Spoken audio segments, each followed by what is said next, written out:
Hi, welcome to the channel. In this video I am going to be making adjustments to the temporary panels that I've got set up for my adult rams. So the way I have things set up right now, the adult rams are in a smaller pen because I don't have large pastures for all the groups of sheep that we have.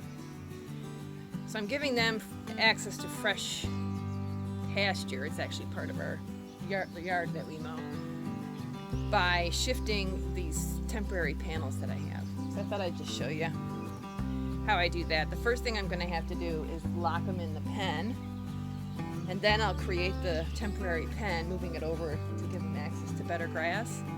Then I'll open that up and get them in there. And it's how I love to do it because I like watching them enjoy nice fresh pasture. I don't know, in my head I imagine that they like that more than they like hay. I don't know why. You guys ready to get moved? You've got that grass pretty well cleaned up. I'm going to be moving them to this section here. It's nice and clovery. And the gate opens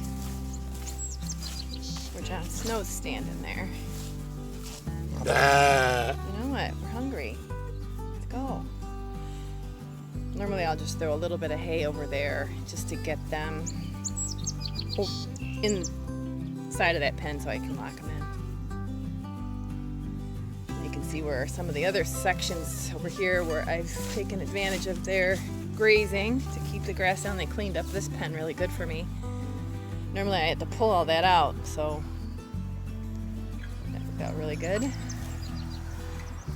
They cleared this out. They get all the grassy stuff and then they leave the stalks. They're not big on these stalky things, so I'll hit that with the trimmer.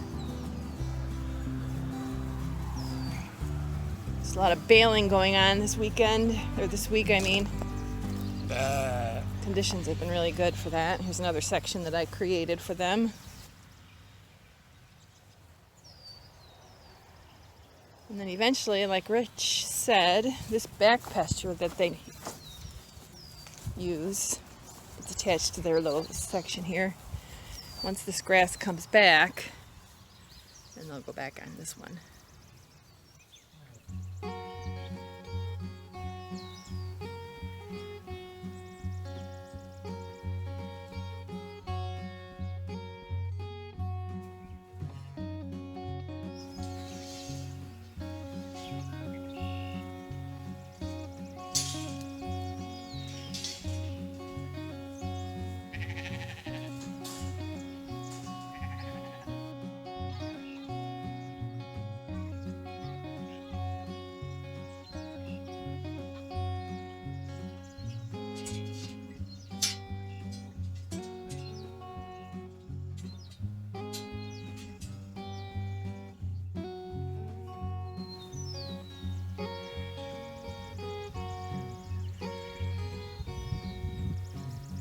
They will not eat this weed. This is a weed that I have to pull out of the pasture. I don't know why they just won't eat it.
It's pretty safe to say that they prefer grass over the hay, seeing as how they left the pile of hay over there to get at this nice fresh clovery patch of grass.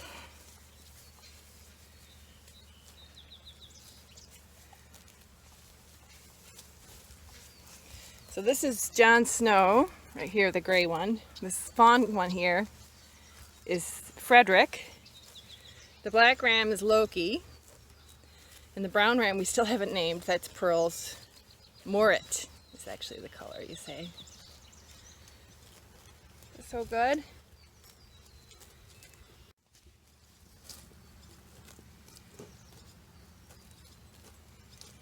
Let's go to town on this. So when I set up temporary fencing, attaching to the gates that are existing gates, we use these, and it's important to be sure that your bottom portion of the temporary fencing is really close and fast to the base of your permanent fencing, because they'll potentially can work this and get out. Right, this is good. Another issue that I had to address is that this old gate, you don't want to have a situation where they can get themselves into a space but not out. And so really made sure that this gate was as close to the permanent panel as possible. So like you can see this hog panel here, Rich actually put a little piece of tiny gate there because there was a concern that they could get themselves back behind in that space. And once they get in a space, they can't, well, they could, but there's a risk that they won't be able to back out. And with rams, if they get stuck in there, another ram will come along and just smash him. So these are Seidel panels. They're actually, I think technically for lambing jugs. So they've got these holes on the top and the bottom, and then pins that fit through the holes on the top and the bottom. So this is really secure. There's a pattern here I follow. Each panel has got an additional set of pin holders about 18 inches in on one side. You want to make sure when you set them up that you keep that pattern, because it's set up that one of this side of the panel, the side that has this extra thing, is set to be inside the next panel, if that makes sense. And you always want to set this up so when you move them, if you're going to shift them ever so slightly, you want to lift up the one that's on the bottom, otherwise the pin will come out. When I access the pen, it's nice, it's just got like perfect steps here. I always try and access the pen where they are set up at an angle like this, or like that actually is better, just because there's more support. What else can I tell you? I think that's pretty much it. So this will hold them over for the day. You know, benefit is I don't have to mow it. I get fertilized for free. And then I'll just shift this. Tomorrow I'll shift it over so that they have access to this section here, I think. And then they're probably going to be on hay. I'm not putting them on this really overgrown section because that's where we used to throw manure when we cleaned out the barn, so it's probably riddled with worms and stuff. So we're going to clear that this fall, and we're going to actually build a barn addition on that section. I need to get more of these panels. I'm standing in the shade because I'm sick of the sun. I'm going to get more panels, but there's a project that Rich and I are working on now, which is sourcing handling equipment for when we do feet shots, shearing, etc. So it's not as stressful for the sheep. And I hurt my shoulder yesterday doing the CDTs, or the day before. So it's time for us to make that investment. There's 2 suppliers that we're researching right now. So future videos will be us going to visit a farm that's using one of the handling systems. And then we're going to drive down to a dealer close to where the Rhinebeck Festival is to talk about those systems. So So, and then when we do that, I'll probably just order some more panels to go with this, because this temporary setup is working out really nicely. So there's that. That's what's going on.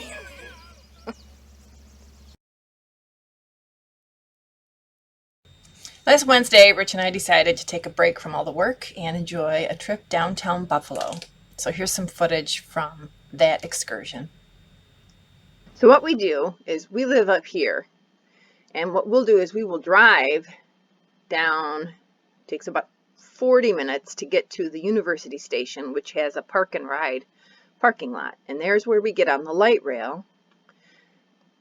And the light rail track follows our Route 5, which is our main street, and these are all the different stations, right down to the downtown Buffalo area on the waterfront.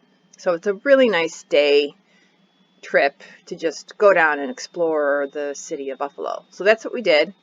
One of the things about Buffalo is there's a lot of interesting stuff. However, using the light rail, you really kind of have to plan. So for example, if you wanted to hit the zoo, the Albright Knox, and the Frank Lloyd Wright House, you could do a day of that, and you would get off at this station here, so it's roughly about a mile.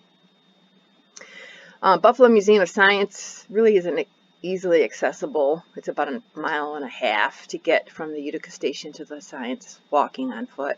There's another really nice location down here, and that's the Buffalo and Erie County Botanical Gardens. That's a really nice destination. Obviously way too far. You'd have to drive to get to that. Oh, and this restaurant is awesome. They have really good meatballs.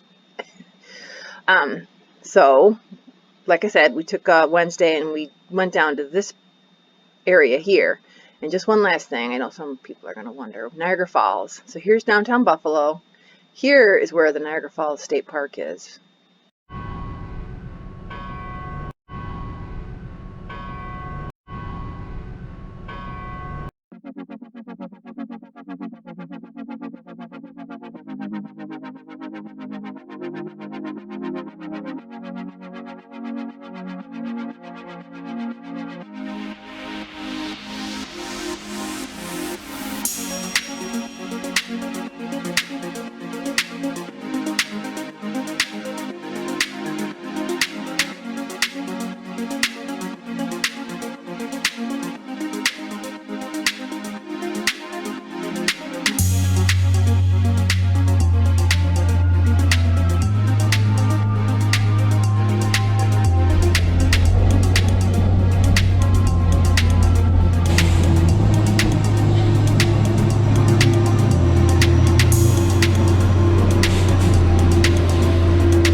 Like that building's got a lot of cool detail on it. That might go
talk a lot about the cycle and all the different times of the year and different projects and jobs that have to be done.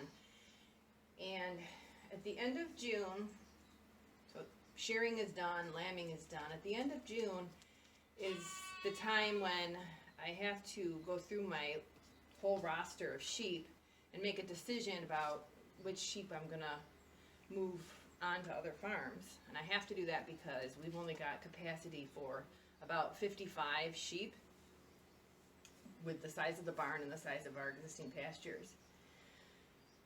So we had 25 ewe lambs this year. And so based on the amount of adult ewes I have to move quite a few adults. So I've been working on that. Rich and I do a lot of analysis. We take the micron data. This year we're looking at staple length, trying to get a longer staple. We're looking at spinning fineness. And this year we looked at CRV, which I've never done before, but that's the crimp, amount of crimp. And then also considering the age of the sheep and stuff in that decision, and there's a bunch of different factors that we look at, and then just do a ranking and, you know, take the ones that based on our goals, what we're trying to accomplish, select those ewes that don't rank as high. And like I've said before, you know, I think we're at the point with our flock that they're all really good. We're just like being very nitpicky now as we do this selection, and it is hard. I think it's like the worst part of the job is making that selection. And I'm focusing right now on ewes. Towards the end of the summer, we'll take a look at the rams. There's really no urgency to get rams placed on farms for breeding until we get closer to the end of summer, and they'll give us more time to evaluate. This is Alice Paul's little ewe. She is just my best friend. I just love her. Little lamb. So what I thought I would do was just a montage of the sheep that we've selected this year. And because we get asked on occasion to produce a video for people so they can see how they move and what they really look like and stuff. So I figured I'd make that into a YouTube video, and you guys can enjoy looking at some of the beautiful sheep that we're offering for sale this year.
you.